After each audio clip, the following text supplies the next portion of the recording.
I work here at Cross River Partnership, and over the next hour or so, we'll be discussing London, a city rich with culture, looking at the support that's available to businesses within the arts, culture, and nighttime economy sectors in order to help reignite this vital part of our economy that contributes so much financially and culturally.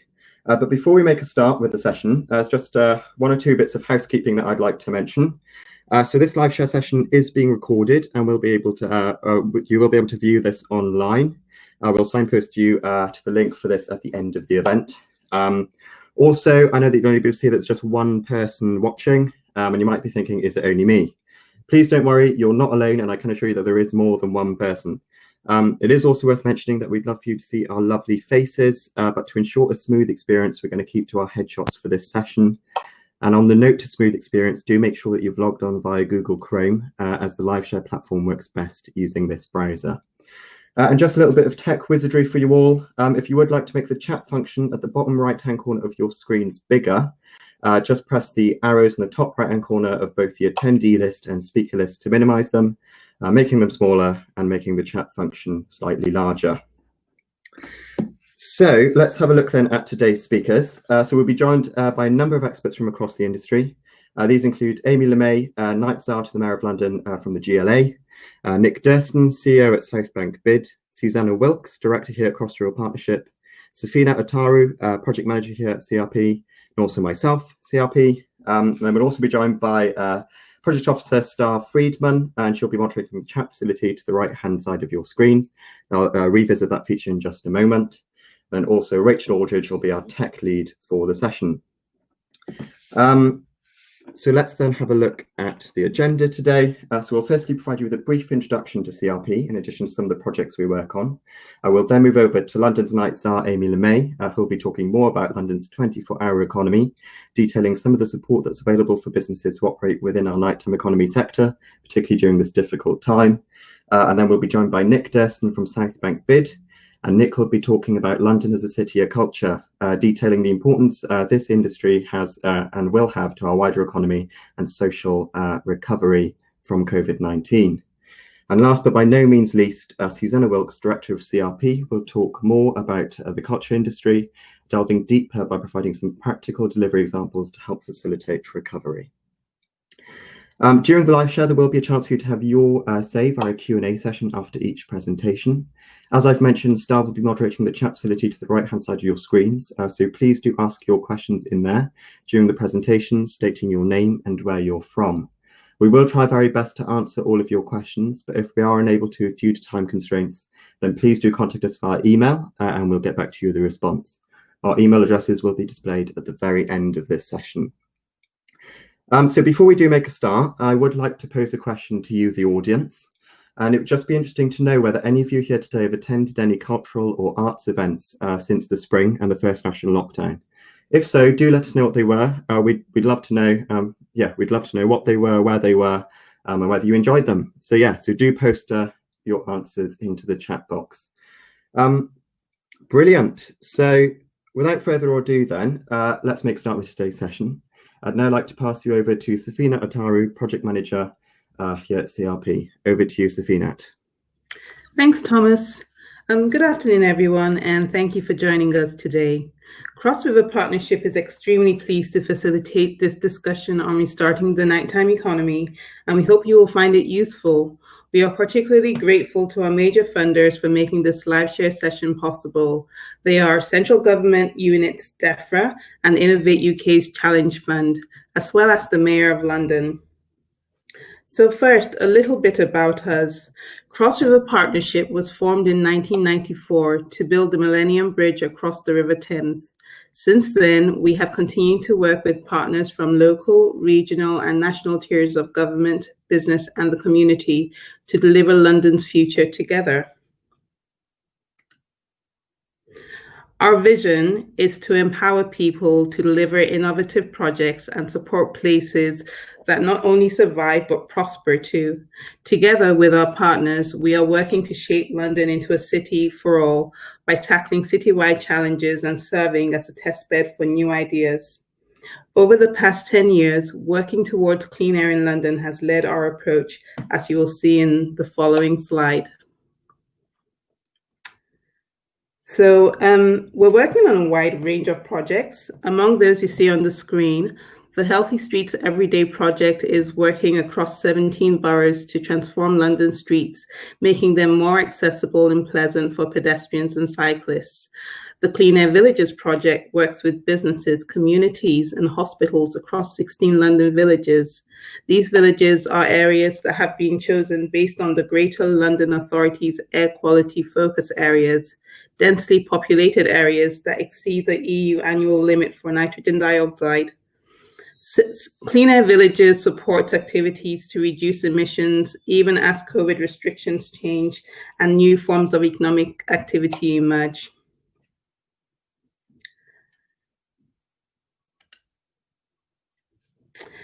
That is particularly significant when considering the results of a recent Global Action Plan survey that revealed that in addition to more than 70% of Londoners wanting to see air quality and traffic being tackled more urgently, 85% of respondents listed that at least that they wanted to see businesses taking at least one air pollution reduction measure. A full recovery from COVID means both improved health and economic resilience in a way that's good for the environment, which in turn is good for us. In other words, a virtuous circle. In early September, there was a Sky News item discussing the interrelated factors affecting a post-COVID economic recovery. One of these factors is having safe transport into city centres. Those of you who attended our LiveShare session on Clean Air Day earlier this month may remember that we took an in-depth look at transport here in London and in Manchester and how it is linked to a green recovery. But how is London recovering? It's not news that London has been hit hard by the pandemic. The High Street Recovery Tracker published by the Centre for Cities compares footfall recovery across UK city centres. As you can see in the table on your screen, as of early October, footfall in London was at 35% of what it was pre-lockdown and spend at 59%. The graph in the top right, which shows the overall recovery and spend index for London, shows that reopening food and beverage establishments as well as other leisure activities have played a significant part in our recovery so far. Meanwhile, the nighttime index also shows a gradual increase overall. However, compared to weekday evenings, weekend numbers are still lagging. So, as with all challenges, there's an opportunity to catalyze London's economic recovery so that the city comes back stronger, cleaner, and better than ever. In order to explore that potential in more detail, I'm delighted to introduce the Mayor of London's Nighttime and Lighting Czar, Amy Lamé. Hi, everyone. Thank you so much for that lovely introduction. I'm now the lighting czar as well, which pleases me to no end because, of course, lighting is so crucial to the work that we do, makes nighttime possible in London.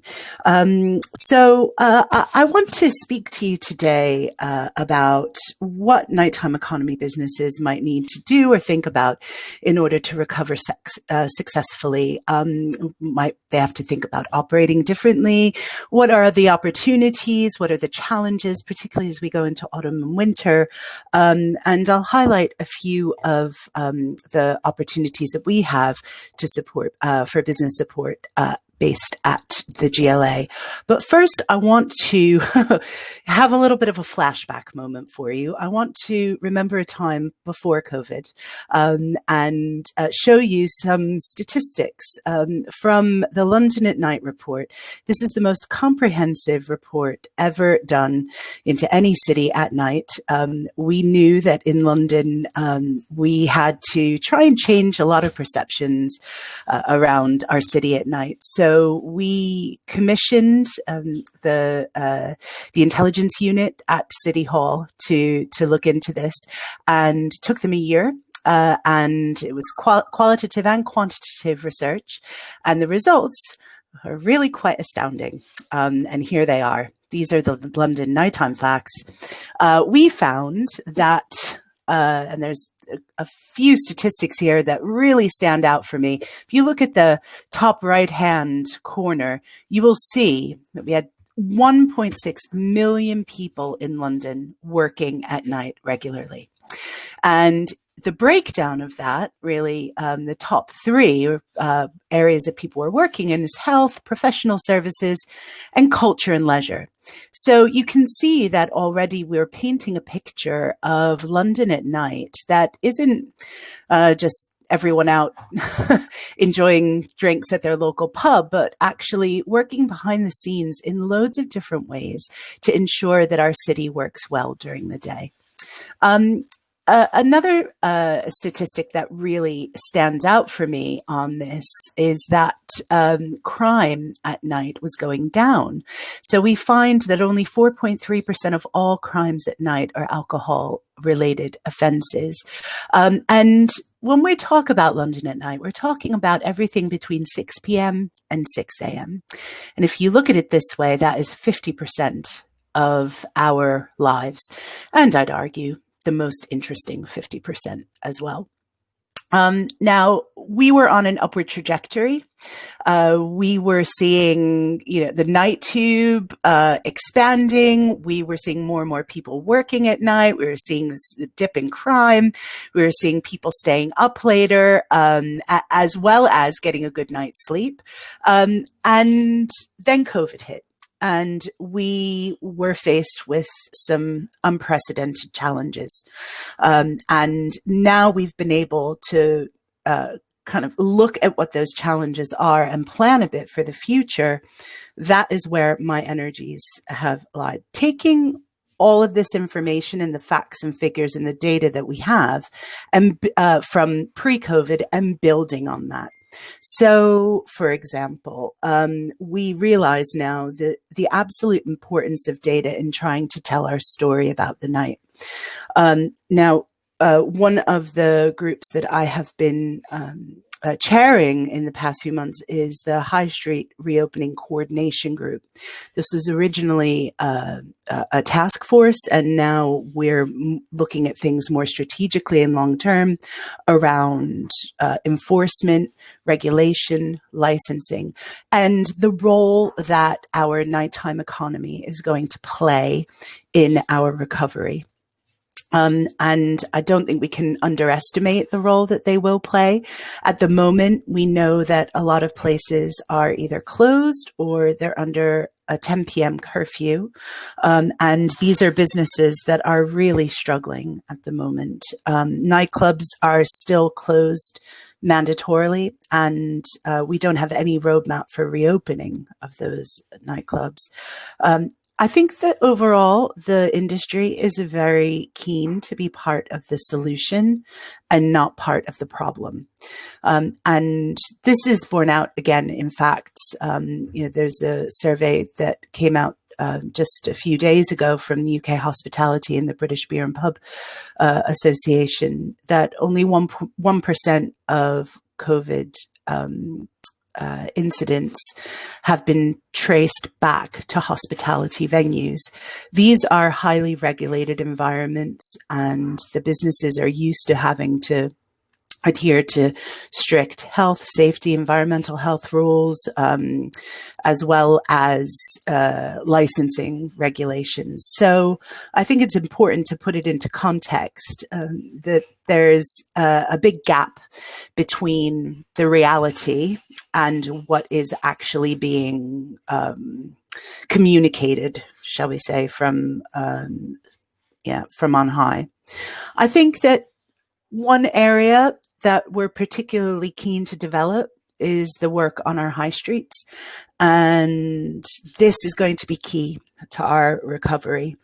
We've seen a massive change in our high streets in the past 7 months. And in the past 7 months, we've seen changes that, could have taken a decade to happen. And with those challenges are also opportunities. I'd like to think that there's a huge opportunity for our nighttime sector to be built into our recovery. So the mayor is working towards these particular missions. One of those is High Streets for All around the clock. These are the building blocks of our recovery, and High Streets for All around the clock is key to that.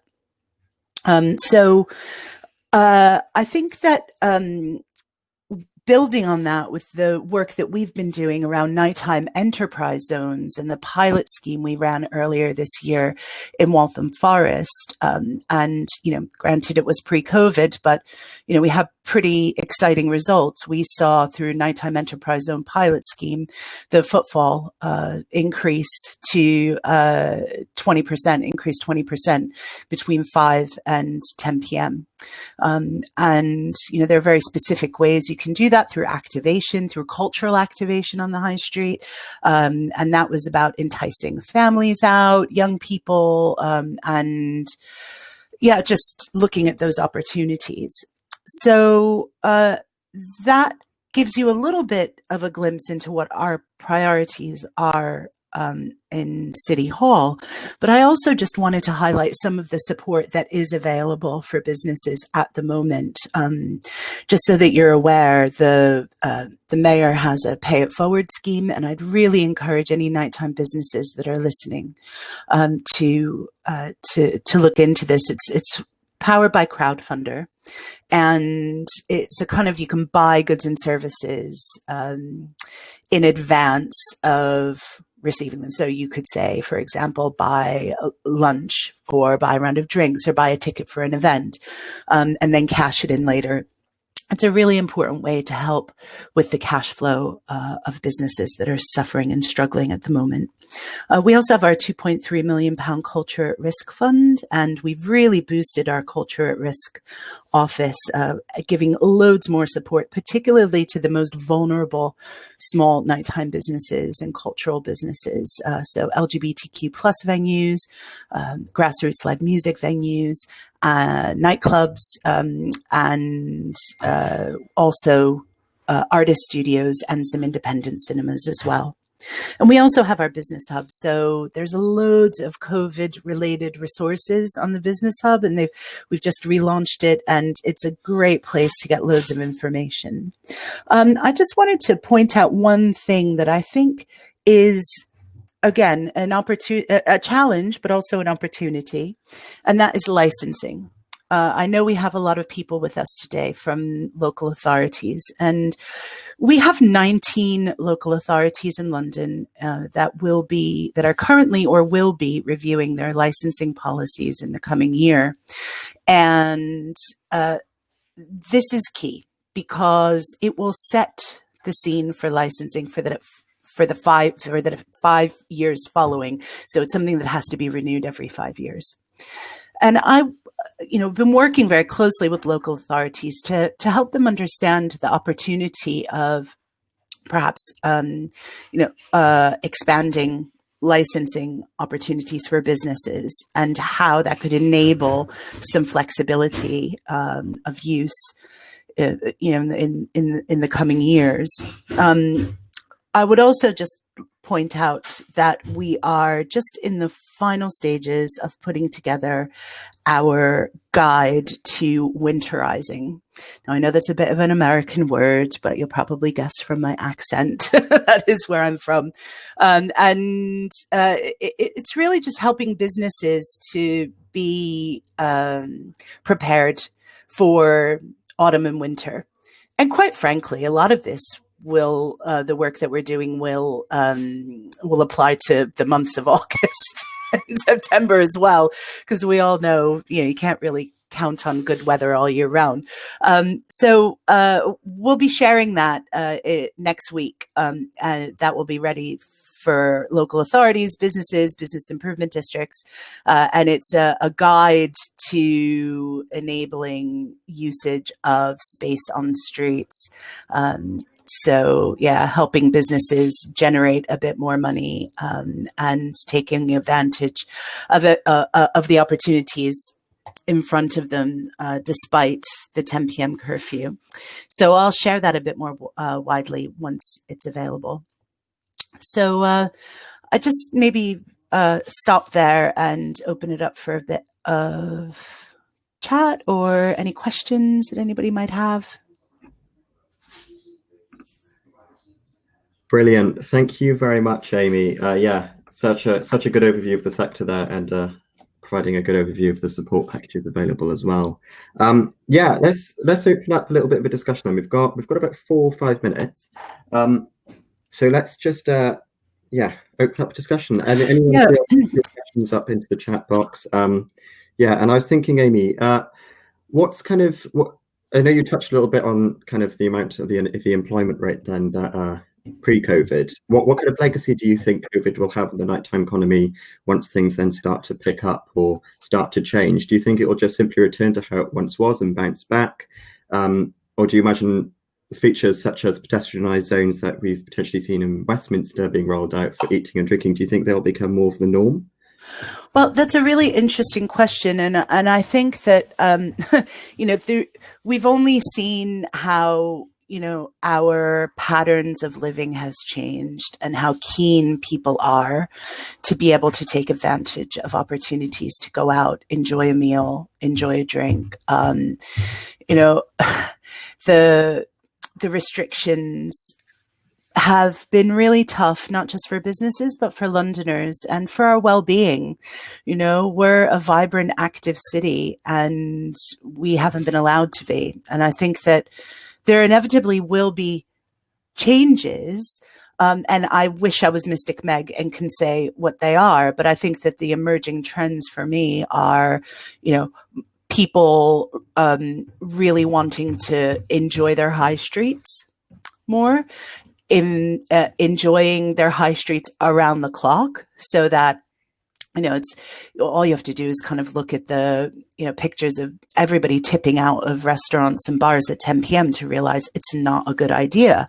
Wouldn't it be great if we could stretch those hours, if we could increase the opportunities, not just for businesses to thrive, but also for Londoners to enjoy a meal out, a drink out, a show. Maybe it really is time for us to develop into a truly 24-hour city. You know, those are the kinds of big picture thinking that I'd like to, you know, for us to take forward. Yeah, absolutely. Yeah, no, thank you for that, Amy. We have had a question actually from the audience. So from Nick Hennigan, and Nick saying, what aid is available for a small charity tour company? I'm not entirely sure is the short answer, but I'm really happy to take that away. I'd be interested to know if you had have applied for any of the Arts Council grants. You know, with the Culture Risk Office, we have loads of, you know, advice and support, and that grant money is specifically for the most at-risk cultural venues. So it's part of our cultural infrastructure plan. So I guess a tour company isn't part of infrastructure, but we're always looking at supporting you know, our freelancers and also the supply chain, which I think you know, with that's kind of not been supported as well as they could have been, but through, you know, various government support schemes. Well, thank you, Amy. What I might then ask then, actually, for the last, I think we've got around about 2 or 3 minutes. So based on kind of the last few months, particularly looking at some of the adaptations that businesses have had to make to become COVID compliant, many of which these businesses have had to change their complete business models. Of these changes and adaptations that businesses have had to undertake, which have been the most successful financially, and kind of what would you then be able to recommend to other businesses maybe to go out and do to help for a successful next 6 months?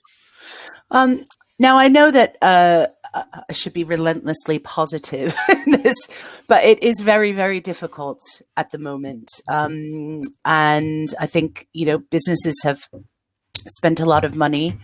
The estimate is about £10,000 per premises to make it COVID secure.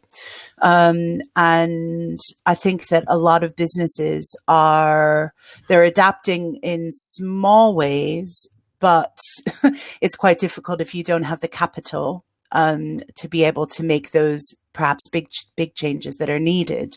I do know of places that are looking at, say, for example, if we go into tier 3, how could they, if they're wet-led, bars, how could they, for example, go into partnership with a local restaurant to get takeaway delivered so that effectively they're serving meals so that they can operate, things like that. So it's not, entirely thinking out of the box, but what it is doing is looking at how partnerships can be formed in order to kind of help those businesses through to the other side. I mean, this is a sector that, people often say, will it fully recover until we have a vaccine? Will it fully recover until, we have an effective track and trace system? These are very difficult things. But what I'm keen to get across is that the sector is incredibly resilient. They want to work. They want to open. They want to adapt. But they also need a little bit of a helping hand at this moment in time. And lifting the curfew would be my number one ask, really, given the chance. Perfect. Well, thank you very much, Amy, for answering the questions and for your great talk. We will come back to you at the end of the session just for the final discussion. Sure. Thank you. What we'll do now is we'll head over to Nic. So thank you very much, Amy. Thank you. Brilliant. So what we'll do now is we'll move over to Nic Durston, CEO at Southbank Bid, and Nic will be talking more about the cultural and arts industry from the perspective of a business improvement district, detailing the importance of this industry to our wider economic and social recovery. So over to you, Nic.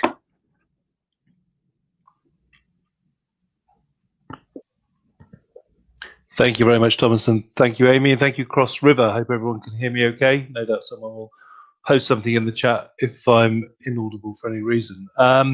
So yeah, I am absolutely going to talk to those points, but I'm also going to pick up on some of the themes that Amy's raised, some of the themes that we've already touched on in the first presentation about London's position. So I'm Chief Executive of Southbank Bid, also Chief Executive of Southbank Employers Group, which has been working in the Southbank area for the past 30 years. And the three areas I want to touch on in this short presentation, but it's got a lot of information, but obviously you'll get the slide deck, is briefly to touch on why culture matters, in itself, but also economically and socially, and in terms of London's identity. But really, in making that point, to go into why culture is key to London's economy and the relationship between the current position it's in and how therefore its wider the wider context of the importance of discovery in terms of how it matters to London's wider recovery, and then also just to identify some specific challenges and what really London needs to do collectively. So I'm going to talk briefly about Southbank, very briefly, but actually this is a much more kind of collegiate presentation perspective, particularly from a central London perspective, given where it's at, given the very, very real challenges that central London is currently facing from all sorts of angles as a result of COVID. I will make reference to some of the points that Amy's referred to, particularly about the contrast in some ways between London's high streets and where central London is at collectively. So in some ways, I hope this, given the audience, I hope this doesn't really need to be sort of overly stated, but culture, creativity, it's part of the lifeblood of London. It's part of London's DNA. It helps to put it on the world stage, but crucially, it's relevant to every single Londoner, as well as every single tourist, every single person who comes here. And I've just referenced a really great report and would thoroughly recommend anyone who hasn't seen it. The report, about 3 years old now, I think, that the GLA put out with support from Arts Council and King's College London on improving places, which is very much about the role that business improvement districts and sort of business-based partnerships play in London. And this quote, which is from me, but it's in there, but it's actually much more applicable, I think, to how culture is vital to London's wider economic success. So how culture and creativity led the South Bank's regeneration and renaissance, particularly from sort of the mid 1990s onwards, building on obviously the cultural organisations that were there.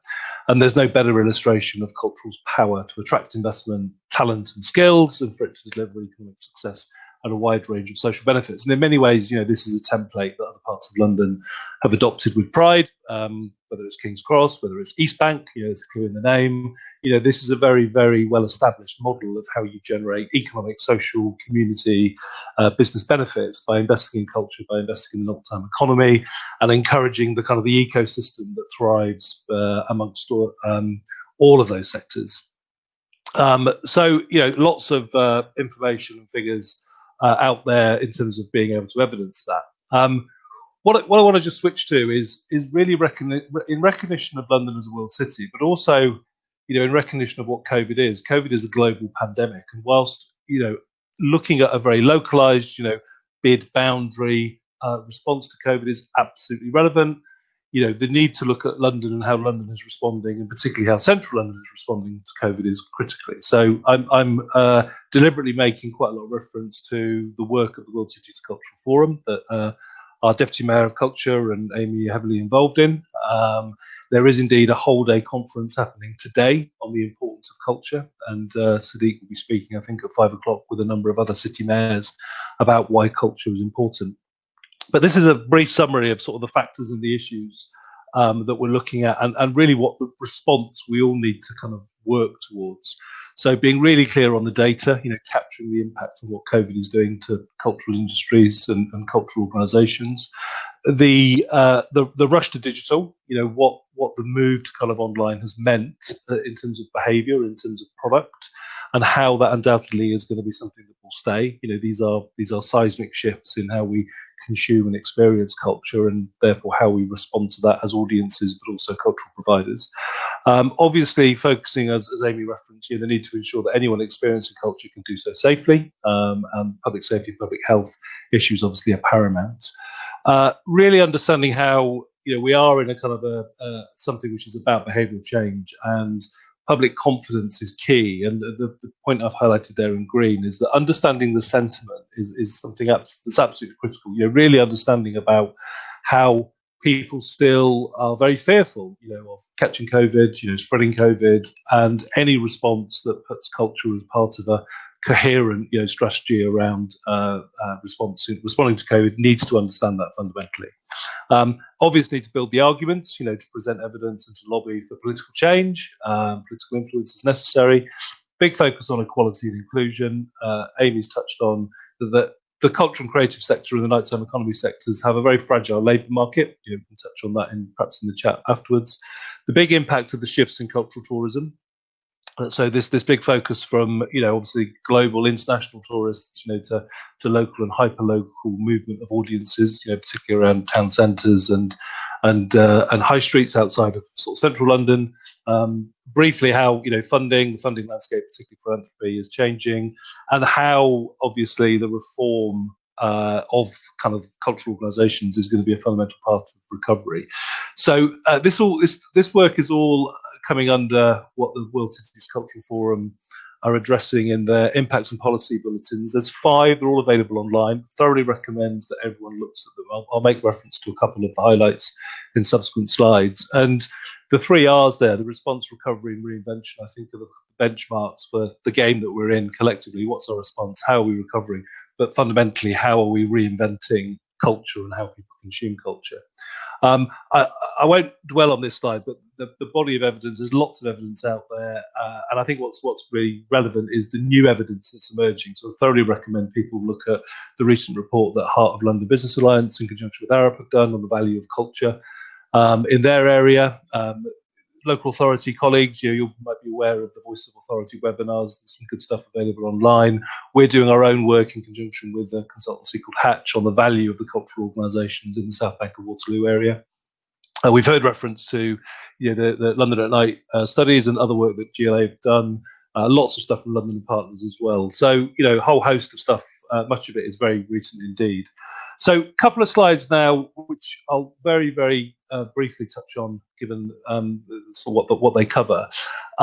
This is from the World Cities Cultural Forum. It sort of summarises, the challenge that cities have to face in delivering a new cultural offer, so that cultural activity can be a critical part of recovery. And I think the key thing I'd stress here is this point at the bottom, which is that the value of culture in recovery will be strongest where it aligns to citizens' needs.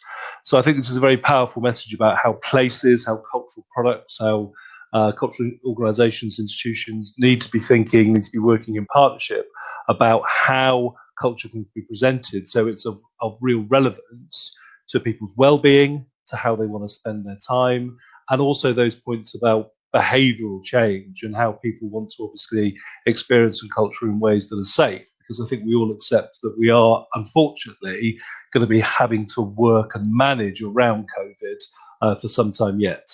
Obviously you'll get all these slides, so some of this you'll be aware of. This is a kind of a tick list for all the things that cities must be looking to do in terms of financial packages, some of the physical adjustments that we've heard, incentives, and I want to quickly touch on some of the points here around marketing, communications, and managing attitudes, but also planning for uncertainty. So this is our recovery plan in the South Bank of Waterloo. If you look at the sort of trivial pursuit wedges there, you'll see the bottom right-hand side, supporting our visitor and cultural sectors is one of 6 themes for recovery. So in other words, placing a partnership-based approach. This is actually done under the auspices of South Bank and Waterloo Partnership that brings 2 bids, 2 local authorities, Lambeth and Southwark, together with local businesses, the GLA, TfL, and the Metropolitan Police. But the value of culture, the value of the nighttime economy and hospitality is seen as an absolutely critical part of an integrated approach. So thoroughly endorse this approach. And I know that a number of you will be following this kind of partnership-based approach to recovery. Couple of points here very briefly about how big changes in the public realm, the emphasis on licensing, outdoor drinking, outdoor experiences, how do places curate successful cultural experiences and offers. I think Susanna's going to talk about the launch next year of the Illuminated River project. Really good example of how people can experience culture, in a safe way. Obviously, lots of fantastic organisations with indoor audiences that are doing the same, but a real emphasis on how good quality public realm needs to deliver to a fantastic COVID secure experience so that people can experience culture in that way. I just want to wrap up by emphasising, I guess, this point, which is that, yes, London's neighbourhoods, bids, local authorities, communities, our cultural bodies, we're all in the game of responding strategically, and London's obviously fantastic at that. We've got a really great understanding of the big strategic dynamics that are in play. And lots of these responses are being coordinated and being delivered at a local level, at a neighbourhood level, at a bid level, at a high street town centre level, and that's fantastic. But without doubt, in terms of central London, we absolutely need a collective and sustained response to the challenges that we face. And so how we address that, how bids, how local government can work strategically with the GLA, with TfL, and deliver, obviously, to those challenges that central London faces is really the key game we're in. And how we identify priorities that we can tackle and address and deliver over short and medium term in the central London context is huge priority and something that we're all committed to doing. But I think it's time that we really start putting some of that in terms of practical action. Thank you. Excellent. Thank you very much, Nic. Yeah, a great outline there detailing the importance of this sector to our wider economic and social recovery. We've got enough time, I'd say, for maybe 1 or 2 questions. Thinking maybe opening about a little bit of a discussion, Nic. Maybe starting with then, what advice would you give other bids to help them incorporate cultural events into their winter schedules or future schedules, particularly given current restrictions, and potentially maybe touch on a little bit of maybe what South Bank Bid has done to adapt to these restrictions and changes? Yeah, so I think there's there's a real need, obviously, to work very closely with those cultural organisations and institutions that you have in your area.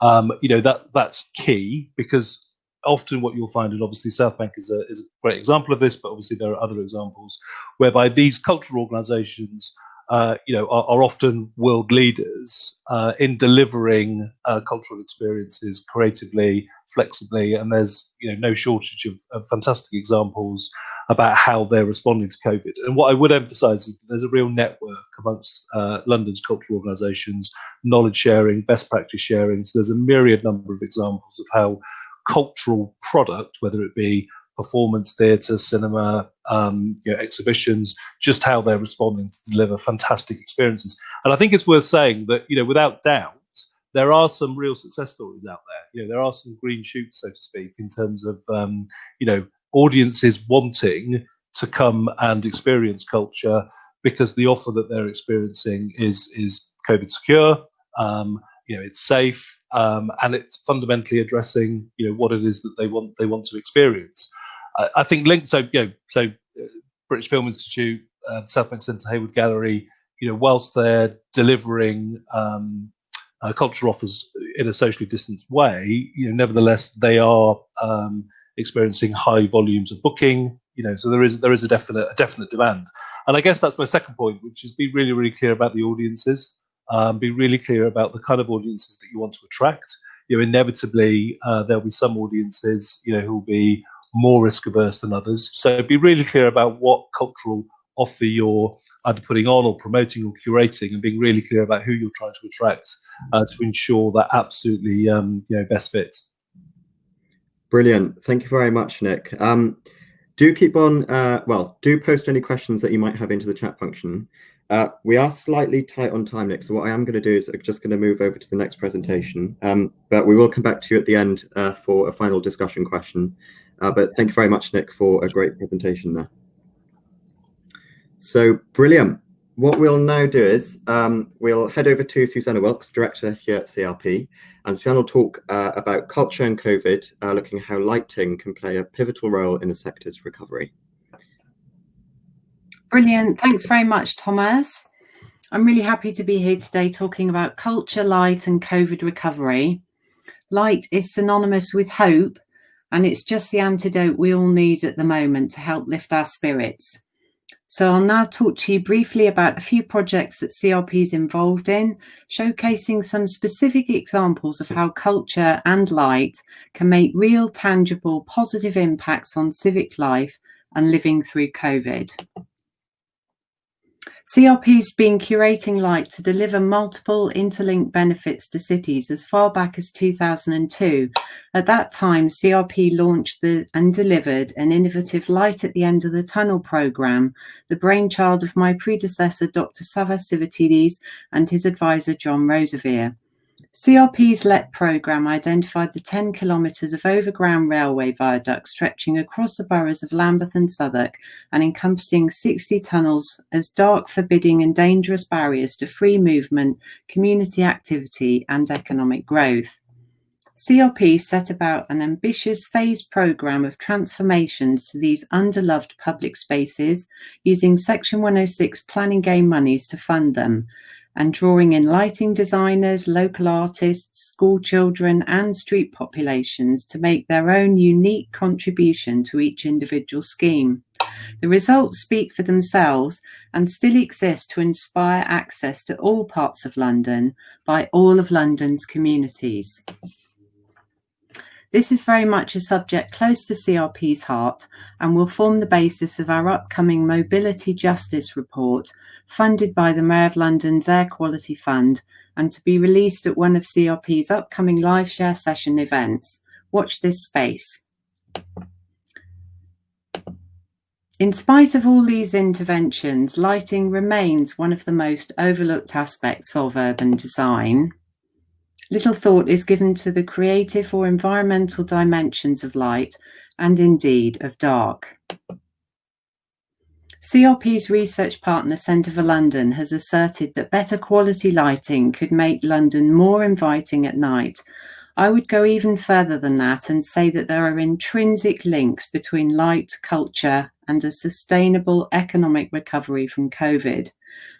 In this glorious country of ours, darkness can actually prevail for up to 16 hours out of every 24 at certain times of year. That's actually 66% of every day. I would exaggerate Amy's 50%. So not only does clever and beautiful lighting have the potential to support the nighttime economy, lighting absolutely must have a vital role in bringing life, visits and footfall back to our high streets and our culture sector as part of a strong response to COVID. And now that we're in this COVID era, intelligent use of light has the potential to spread people out physically over more of the 24 hours available to us. It's out with the 9-to-5 rat race, in with something new. Even the 8th Marquis of Bath has cottoned on. So, what would it take for London to become the best lit, not necessarily the brightest lit, city in the world?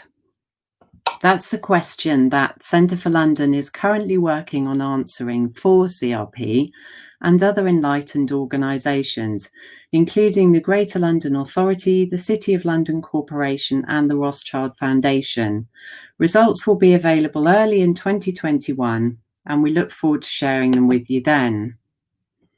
It's also the Rothschild Foundation that created the Illuminated River Scheme, a long-term art installation on an unprecedented scale to light up 14 bridges of central London and transform nocturnal views of the city, appointing architects Lifschutz, Davison and Sandilands to lead on the scheme.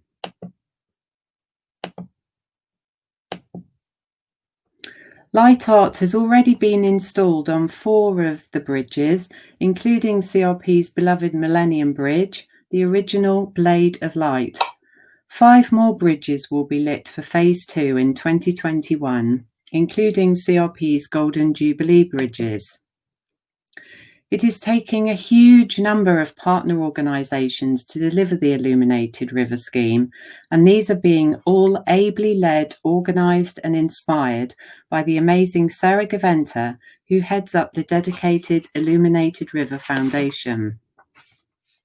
Sarah Gaventa has grounded the Illuminated River Scheme in the community through which it flows, right from project inception.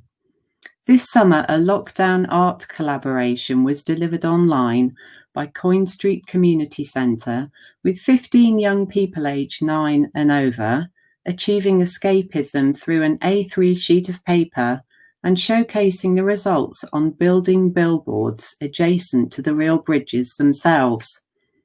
This is a brilliant example of a creative response to COVID that harnesses the best of the virtual and physical worlds and supports communities' own mental health and well-being through a process of learning. The Illuminated River Scheme is also running a programme of guided walks, including evening walks along, across and around the river. The Illuminated River Scheme is fantastic because it's a free-to-access, outdoors, COVID-appropriate viewing attraction that is best reached and appreciated by walking, a healthy, active travel means in itself. The Illuminated River is indeed a jewel in London's crown, and it is exactly these sorts of combined cultural, artistic, engineering and scientific interventions that will attract more visitors and spend into and across London as we live through COVID. Thank you very much.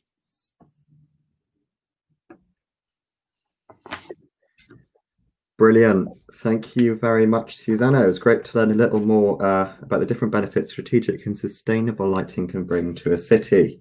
Let's open up a little bit of a discussion.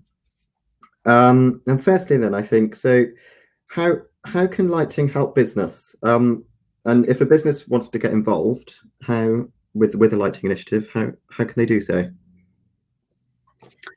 I think the first thing I'd say is definitely get in touch with Cross River Partnership, and we can signpost you on to the most appropriate source of support. It will very much depend on the scale, type, purpose, budget, that you have in mind for your lighting. We can advise you on the planning rules. It depends whether you're looking at lighting up buildings, spaces, highways, but in all cases, a partnership approach is vital. So if we can't help you ourselves, we'll definitely know a man who can, so to speak. Brilliant. Thank you, Susanna. So how, well, particularly then we'll revisit COVID. With a lot of active travel initiatives going ahead, how important is lighting to this particular initiative? I think lighting has a huge role to play in terms of encouraging people to be more active at all times of the day and night, to make walking and indeed cycling safe at all times of the day and night, and to create new routes for people as part of the walking and cycling revolution that we're witnessing. New cut-through routes, which traditionally can be seen as safety black spots. With the right lighting, people can feel safe and can use more of these unknown cut-through routes to get about London in a safe way and also improve their own health at the same time. I think there's many innovative digital apps that are being released all of the time around active travel routes, and it'll be very interesting to see how these incorporate nighttime routes as we move forwards. Brilliant. Thank you, Susanna. So yeah, just a reminder, everyone, if you do have any questions for Susanna, do post them in the chat. Otherwise, I'm going to keep on asking questions. But what with all of these then different lighting initiatives going ahead across the city, what's the impact this is going to have environmentally, potentially on nature, on animal habitats, body clocks, etc.? How can this be done in a sustainable and, well, environmentally friendly way then? I think what the recent technological innovations in lighting have shown us is that it can absolutely be environmentally sustainable, as well as a good thing financially. So the Illuminated River project undertook huge amounts of research before installing any of the light artwork to make sure that the bats, fish, birds, and other forms of water wildlife weren't going to be affected adversely by the lighting that was shining down from the bridges onto the water. The lighting technologies are so advanced now that they can be selected so as not to adversely affect any wildlife habitats. And when we're talking about lighting, we don't necessarily mean bright lighting. We do sometimes mean a more complex contrast between light and dark, so that through clever use of darkness, we're actually highlighting and pointing people towards where we want them to go in a safe way. Brilliant. Great to hear a little bit more about that. So yeah, well, thank you very much, Susanna. I think what we'll do is now, what we'll do now is we will move to the final discussion question then. So let's push the slides forward a little bit. So yeah, so some really good presentations today. Thank you very much, everyone.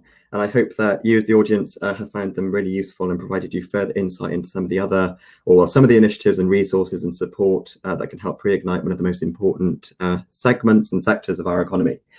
So I would like to pose a question for our speakers, the final observation point, and that being, what advice would you give businesses within the culture and nighttime economy sectors to help increase trade in a COVID compliant way throughout the autumn and winter periods? So yeah, so the next 6 months. Let's try to go in reverse order of those who spoke, and there's about 30 seconds each, or 40 seconds each. I'll allow 40 seconds. Firstly, over to you, Susanna. Great. I would encourage businesses to think about meanwhile uses of their physical premises, and I would also encourage them to recognize that people are very happy to try new experiences now. They do value different things to what they valued before COVID occurred, and that all people are really craving at the moment is quite a simple human connection. So whatever businesses can do to provide that in the culture sector would be very welcome, and it doesn't necessarily have to be a really ambitious Shazam offering. People simply crave the opportunity to make human connections at the moment. Absolutely. Thank you, Susanna. And across to you, Nic.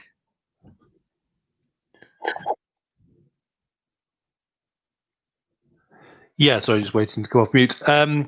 Yeah, so I wouldn't disagree with that at all. I think I would say one kind of additional point. So yes, really look at what you know, either from past experience or, you know, talk to neighbours, talk to bids, talk to local authorities about what's working. You know, so deliver something that you know is a kind of a banker in terms of people valuing, you know, the experience, you know, people wanting to come and have that experience.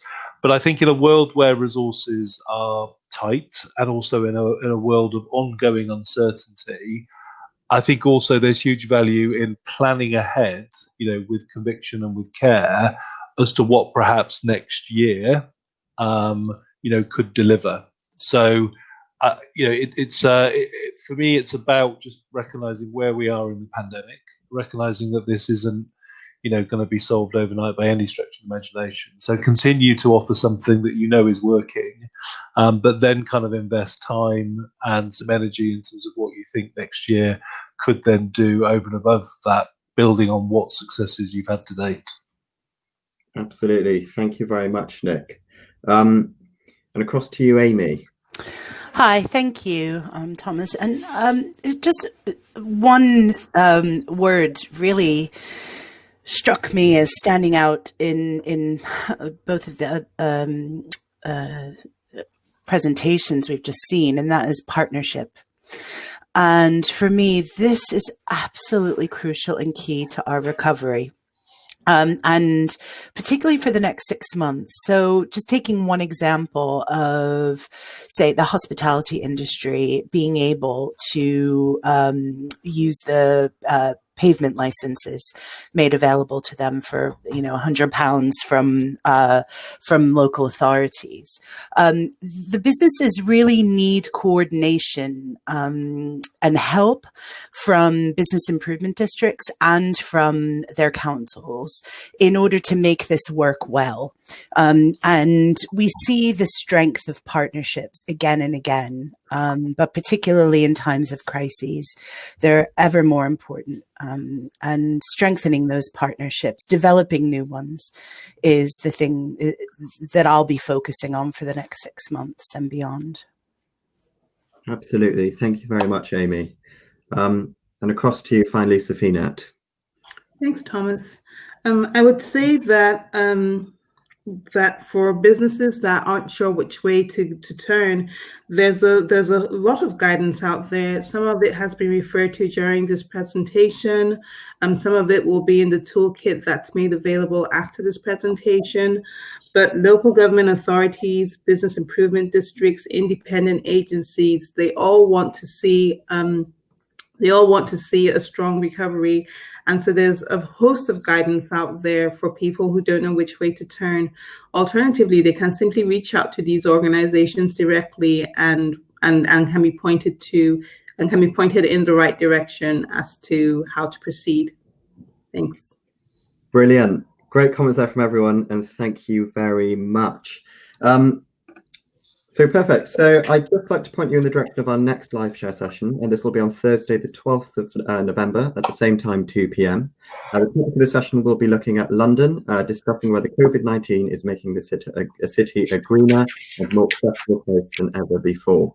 The Eventbrite for this is being posted in the chat now, so please do sign up. And then finally, do remember to sign up to our newsletter and follow us on Twitter and LinkedIn to receive all of our latest updates here at Cross River Partnership and our upcoming LiveShare sessions.